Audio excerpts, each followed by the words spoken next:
My significant other, and I have been together for 4 years, and about 2 years ago when the Rona hit, I moved in with him as we both lost our respective jobs and needed to save a bit from gas and utilities. Since then I have found a new office job and so takes some odd jobs online, but he basically stays at home most of the time. So has always been on the controlling side. He wanted me to cut all my male friends from my life. Hindsight is 20/20, I know, but in his defense, he also cut all contacts with women, or at least to my knowledge. So has always been very adamant that he doesn't condone cheating, and even if someone else in his life was a cheater, he would cut them out of his life. The relationship has had its ups and downs. We have had a fair share of arguments, and a few months ago we hit a rough patch, but recently things were looking okay for a while, or so I thought. So has become quite guarded with his phone lately, including hiding it if I look over his shoulder. He has never done this before, and it's very not like him. I am very open with my personal tech items. He's always welcome to look through my phone and laptop because I have nothing to hide. We even know each other's phone passwords. My gut feeling kept telling me that something was wrong, so when I got up for work this morning while he was still sleeping, I admit, I shouldn't have done what I did. I took his phone from the nightstand and checked out his conversations. So has been chatting with a girl he met online, 25? I only skimmed through the last few messages as I didn't want him to wake up and catch me snooping, but they have been texting back and forth every day while I was at work and sending each other nudes. I was so shook and disgusted. I don't know when it all started, but I assume it's been at least a month because that's when I first noticed he's suspicious phone guarding behavior. Honestly, no matter how much I look for a solution, there's no coming back from this. I know I have to leave. I didn't confront him yet because I don't want him to try and persuade me to stay or spin it that it's my fault. I also don't believe in closure, so there's really no use in telling him that I know. Here's where I need advice. I have a place to move to and I have to move all my stuff. I don't want to have him damage my stuff to spite me or something. He has a history of throwing my possessions when angry, so I'll have people come help me move when he's not in the house. We have separate finances, so that's not an issue. The problem is, we have a dog. I adopted him with his approval when I moved in with him. I'm saying it's technically my dog since I do 90% of the dog activities. He rarely takes him out and I buy all the dog toys and dog food. Basically, he's the fun parent that gets only the pets and hugs. I know he loves the dog and the dog loves him, but I don't think he'd be able to take care of him and get up at 6 a.m. to walk him. My baby is also too used to the house and us, and he'll probably be stressed out if I move him. Should I take the dog with me without telling my soon-to-be ex, or should I leave the dog with him? Another thing I need advice for is, should I leave him a note or a message with any explanation? Update 1.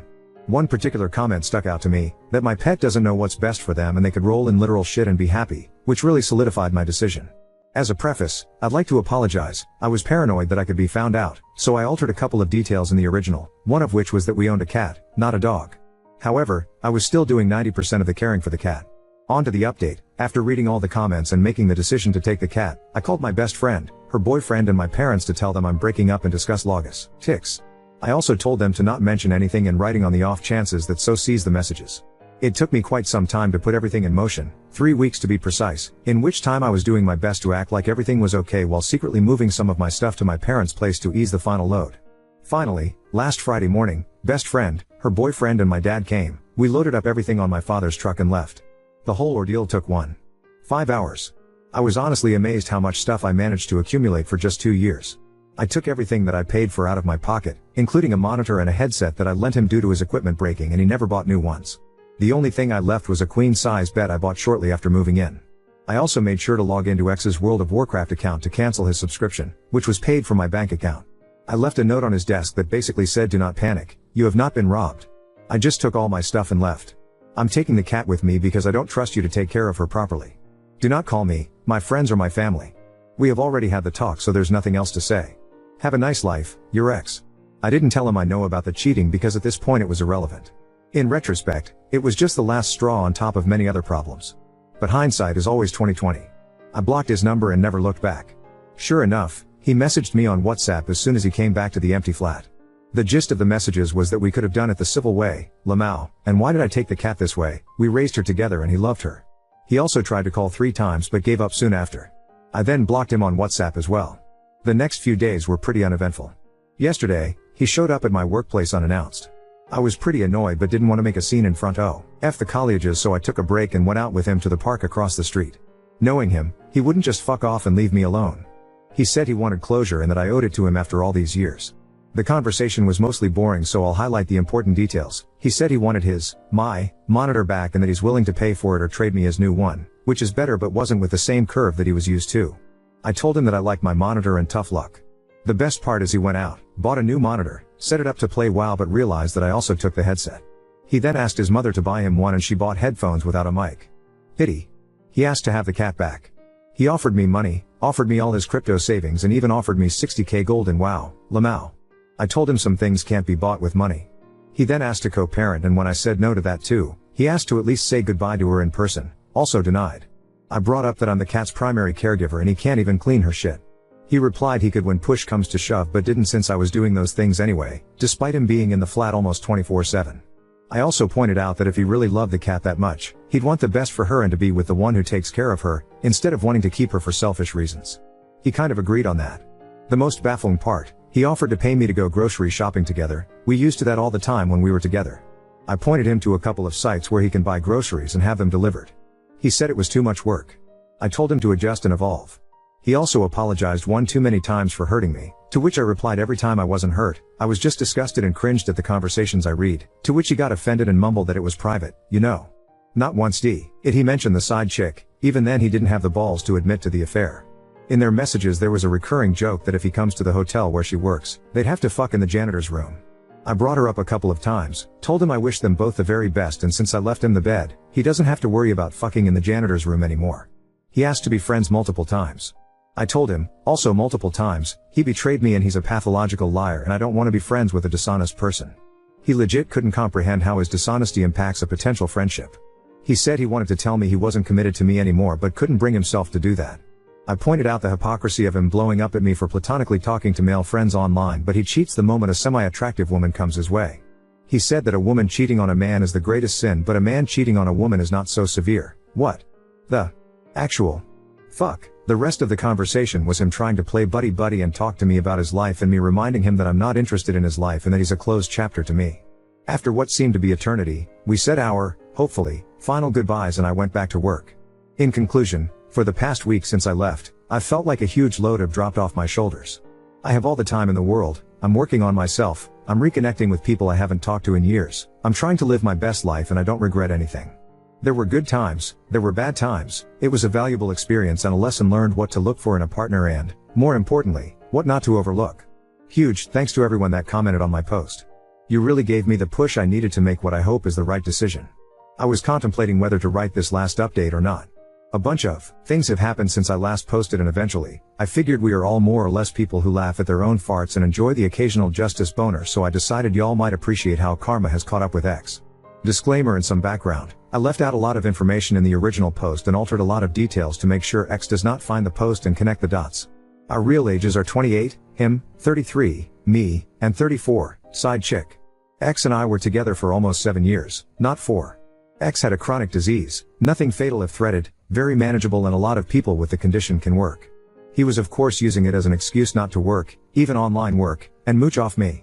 We lived with his mother who was supporting his narrative that he is too sick to work. X was abusive, first only verbally but it progressed to physical abuse. I omitted most of this information in the first post because I wanted an unbiased opinion whether to take the cat or not.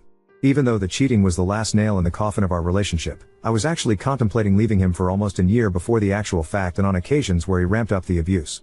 I will withhold giving examples for the time being because the topic might be traumatic for some readers. My last update ended with X coming to work to offer me pixel money for my cat. This was in August 2022, I vacated his flat at the end of July. I thought everything was said and done and I would not hear from him again. Spoiler. I was wrong. Since the breakup he has messaged me about every 3 months on Discord for various bullshit, like how he lost his best friend or asking for photos of the cat. I didn't block him on there in case either of us needed to exchange items we forgot at our respective places. Sometime in March I found out by chance that he's still using my old League account. He has been banned on 3 different accounts for toxicity. I gave him the sword while we were dating but I did not think he would have the audacity to continue using it after we broke up. The kicker is, all it would take would be to ask me to use it and I would have no problems with it.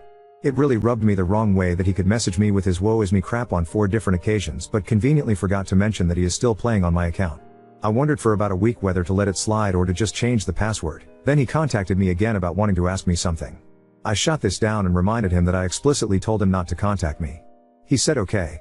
This lasted for a fortnight until he messaged me again, saying that he will ask his question regardless. I pointed out how I told him not to contact me and he could not respect even that. So he has learned nothing as he still does not give a fuck about other people's boundaries. The question was, what did it feel like to be with a complete monster for 7 years? Why did you stay for so long? Apparently, the lad was going through some kind of epiphany phase. There were a lot of crocodile tear-laced explanations that followed, the gist of it that he was doing some reflections. He realized he is a complete lunatic and needs help and apologized for how he behaved. I also found out that he spent all his savings and disability money, including the crypto he offered me for the cat. So he could not take me up on the offer to buy my LOL account. Sag. Also, to nobody's surprise, his little affair did not work out. I did not ask for details, but what he said was, I think I finally met a person who is more sick and broken inside than me, which is quite an achievement. Few months prior to this revelation, a WoW friend from the Side Chicks country messaged me. For context, we are all Europeans and play on the same servers. Friend knew my side of the story, and when he found out that Side Chick is flying to my and ex's country, he put two and two together. He told me he does not expect much from their relationship since a year ago the chick was dating a mate of his, broke his heart and flew somewhere else for the next WoW guy that gave her attention. Knowing these facts and after what X said, I mentioned to him how it was ironic that he cried cheating. If I was 5 minutes late after work, but decided to involve himself with a woman who was practicing cheating as a sport. He agreed that it was quite ironic indeed and that he had to lay in the bed that he made, which was sort of mature on his part, I suppose. Also, did I mention he was too dumb to wire his own debit card to his WoW account? This is why he could not play anymore? Well, yeah. But I guess also because he lost his sugar mommy that was paying for it and failed to secure another. As for me, Kitty and I are thriving. I am active. I lost 12 kilograms since the breakup and I am getting back in shape, even though I lost the excess weight the moment I dumped the ex. I have reconnected with most of my friends and apologized for not contacting them very much in the past 7 years and explained why. They were very understanding and things have gone very much to how they were before. I have also met the most decent, kind and compassionate man out there. So, life is looking good. Now on to second story. Step-sibling demanded I deed my grandparents' house to my dad after their deaths, but I've changed the locks and refused to comply. I've had a rocky relationship with my parents, divorced since 1999, my entire life. My father married my stepmother in 2000. I was an only child up until this point. She had 4 children from a previous marriage. In the early days of their marriage, she was pretty toxic to me and to my dad's side of the family. Instead of letting relationships between everyone happen organically, she tried to force them. There's a lot of backstory here, and I'm trying to trim a lot of fat to still bring us to current day, so bear with me. When my parents said, my dad was allotted 42 days in the summer, and every other weekend. He often would abandon me to be with her family, things would be taken from me and distributed to her children, etc. He would always try to buy me off with gifts to make up for hurt feelings. I often felt like I was on the back burner. I spent that time with my grandparents instead. My grandparents decided to deed me their house when I was 9 because of this. So I'd always have a home when they died. That's always been a sticking point to my father. He would say things like, that was such an irresponsible thing to do of them. To deed property to a child. It clearly didn't settle well because he has still made comments within the last few years to other people. My stepmother got into an altercation in 2007 where she shoved my grandfather in his front yard to the ground. I was 15 at the time. We didn't see my grandparents for 8 months after that, and that was after his stroke. Every time my dad would pull some nonsense or defend his wife's actions, my grandmother would be petty and change the will. Slowly keeping land from him for when they pass. After this incident, I often wondered why he didn't leave her. They both have a history of only thinking of themselves to the point my grandfather died with poor credit because my dad took out loans and cards in his name. Before he retired, he didn't save a penny. He's been grifting in ways. He has military retirement, but my stepmom blows through it. I've been married for 8 years and I have a child. Before I had mine, my dad and stepmother had 7 other grandchildren. They now have 11 total. My daughter is the only blood relation to my dad. He didn't get to see her because my stepmom kept him from seeing her for the first 3 years of her life. When they split, I feel like I get quality time with him, and I've learned to set boundaries over the years to keep me or my child from being hurt. I've spent the last decade of my adult life trying to heal my inner child and not carry that baggage into my child's life. Learning to love and forgive. If not forgive, at least make peace. I've tried to rekindle a relationship with my father so that he can have a relationship with my daughter. Him and my stepmother have been on the rocks for 5 years and have separated twice. He can't seem to get away. Given where I am in life, it feels like they want something. If not now, then when? I am married and own my own home. We make a good income and work hard for what we have. I've been dreading my entire life for the moment that both my grandparents would be put to rest. It's been difficult in itself to process the loss of someone who was essential in my upbringing. Showing unconditional love and teaching me how to function like an adult when I was ready to step into the world. Well, that time is now. We laid my grandmother to rest on at the end of last year. The way the deed was made, it transfers to me immediately at her death. My dad doesn't know I have seen the will. I chose not to say anything to have the upper hand. One of my step-siblings has already asked me to deed the house to my dad and stepmother in private. It's all so fresh and I find it incredibly distasteful to reach out to me when we are still going over the process of settling an estate which is now a lifetime trust. Someone had to have given her my number, as I changed in 2 years back and was very selective who had the new number. Her children would often ask us for money and it got tiring. I felt used after a while. My dad stayed at my grandparents' house during the week of the funeral. He's been taking things out of the home for years. Little things here and there like vintage glassware, etc. Out of a precaution, I have changed the locks and put cameras up. Not just to keep them out, but because various caregivers had keys to the home and it's sitting empty for the time being. There's a lot of work that needs to be done but will have to take place this summer. I have no intentions on giving him the house. His attitude has changed with me and he won't answer my daughter's calls. It is all very subtle, but enough to cause alarm. I'm afraid he will take from the sheds, break in or try to fight me over it. Perhaps he's still grieving or he now knows I've seen the will. Am I the for refuse considering to give it to my dad? It's not like they left him with nothing. He gets stocks and acres. But the way the will is drafted, everything he owns goes back to the estate, and to me. Not to his wife and her kids when he passes. Am I handling this right? Update 1. It's taken me 31 years to really see beyond the rose-tinted glasses of the relationship I thought I had with my father. I did cancel his flight. He did not help us move, but I did end up engaging with him to keep the peace. Quick recap, I inherited my grandparents' home. Father and stepmom wanted to move in. I said no. Dad then decides to leave evil stepmom and reconcile. Wanted to temporarily move in with us. We said no. He was insisting on helping us move and we ultimately said no. We are essentially estranged and he's never really been a parent to me. Would rather love and bond with my 3 step-sisters and all their children than his only child and grandchild. I previously entertained reconciliation only to be strongly dissuaded by my extended family and Reddit. A week before making the move he did come to Kentucky and leave my stepmom as he had said. How he did it was cowardly. She was doing laundry on their last day in Texas at their RV and he got in her vehicle and split back to Georgia. Leaving her without transportation. Her children are angry. Once he got to their RV in Georgia he parked the car, packed his truck up and trailer and headed to Kentucky. He spent a week here on his property next to my inherited home. I inherited his parents' house for those that do not recall. He was essentially camping in a small trailer he would haul stuff in for flea markets and gun shows. He asked if he could use my water hose so he could shower and I agreed. I have cameras outside so I thought, what could it hurt? Well, here's where I was wrong. I then get a call from him that water is pouring from under the house. I told him to shut the water off.